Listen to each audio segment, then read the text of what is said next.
Y എന്തുകൊണ്ട് എന്നുള്ള question നമ്മൾ എപ്പോഴും ചോദിച്ചിരിക്കണം, പ്രത്യേകിച്ച് നമ്മളോട് തന്നെ.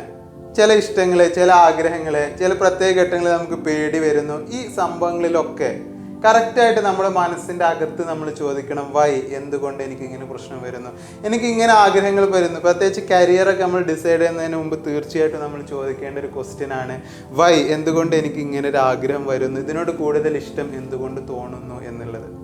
നമ്മൾ കുട്ടികളെ കൊണ്ട് കടയിൽ പോയി കഴിഞ്ഞാൽ അവർ കിൻഡർ ജോയ് ബാക്കിയുള്ള മുട്ടായികൾ ആദ്യം ചോദിക്കാനുള്ള കാരണം, അത് കണ്ടാൽ അതിലേക്ക് കൈ നീട്ടാനുള്ള കാരണം അവരുടെ ഇഷ്ടം അങ്ങനെ ആയതുകൊണ്ടല്ല, അവർക്ക് ഓട്ടോമാറ്റിക്കലി നാച്ചുറലി അങ്ങനെ ഒരു ഇഷ്ടം വന്നത് കൊണ്ടല്ല. അത് അവരുടെ ഉള്ളിൽ ഇംപ്ലാന്റ് ചെയ്യപ്പെട്ട സംഭവങ്ങളാണ്. അതേപോലെ നമ്മുടെ മനസ്സിലും നമ്മുടെ ഇഷ്ടങ്ങൾ, നമ്മുടെ ആഗ്രഹങ്ങൾ, ഒരുപാട് ട്രോമ മെമ്മറീസ് അല്ലെങ്കിൽ പാസ്റ്റ് ലൈഫിലുള്ള ഇൻസിഡൻസ് കാരണമാണോ ഞാൻ ഇങ്ങനെ ആയിപ്പോയത്.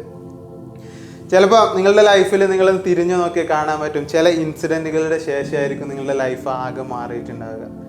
അത്തരത്തിൽ നിങ്ങൾ ഇഷ്ടപ്പെടാത്ത ട്രോമ ഇൻസിഡൻസ് ആണെങ്കിൽ അത് ഹീൽ ചെയ്യാത്തിടത്തോളം കാലം നിങ്ങൾക്ക് നിങ്ങളുടെ ഒറിജിനൽ ആയിട്ടുള്ള ഇഷ്ടങ്ങൾ, നിങ്ങളുടെ ശരിക്കുള്ള ആഗ്രഹങ്ങൾ നിങ്ങൾക്ക് കണ്ടെത്താൻ പറ്റില്ല. നിങ്ങൾ അതിനനുസരിച്ചായിരിക്കും ചലിച്ചുകൊണ്ടിരിക്കുക. നിർബന്ധമായിട്ടും അപ്പം നിങ്ങൾ ചോദിക്കണം, നിങ്ങളുടെ ഓരോ ഇഷ്ടങ്ങളും നിങ്ങളുടെ ഓരോ ആഗ്രഹങ്ങളും. നമ്മൾ പുറത്തുള്ള കാര്യങ്ങൾ ഇത് എന്തുകൊണ്ടാണെന്ന് ചോദിക്കാറുണ്ട്, പക്ഷെ പലപ്പോഴും നമ്മുടെ മനസ്സിൻ്റെ അകത്ത് ഇത് എന്തുകൊണ്ടാണെന്ന് ചോദിക്കാൻ മറന്നു പോകാറാണ് ചെയ്യാറ്.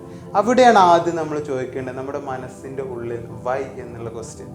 അത് നിങ്ങൾ ചോദിക്കാൻ തുടങ്ങിയാൽ ഓട്ടോമാറ്റിക്കലി ഇത് എന്തുകൊണ്ട്, ട്രോമ മെമ്മറീസ് കാരണമാണോ, ഇഷ്ടപ്പെടാത്ത ഒരുപാട് ഇൻസിഡൻസ് കാരണമാണോ ഇത് സംഭവിച്ചത് എന്ന് നിങ്ങൾക്ക് മനസ്സിലാക്കാൻ പറ്റും. അങ്ങനെയെങ്കിൽ ആ സംഭവങ്ങൾ trauma EFT EMDR, trauma desensitization തെറാപ്പിയൊക്കെ ഉപയോഗിച്ചാണ് നിങ്ങളെ ട്രോമകൾ ഹീൽ ചെയ്ത് ഒഴിവാക്കണം. അപ്പോൾ ശരിക്കും മൈൻഡിൻ്റെ ഹാപ്പിനെസ്, അതല്ലെങ്കിൽ ശരിക്കുള്ള മൈൻഡ് ഫ്രീഡം നമുക്ക് അറ്റൈൻ ചെയ്യാൻ പറ്റുള്ളൂ.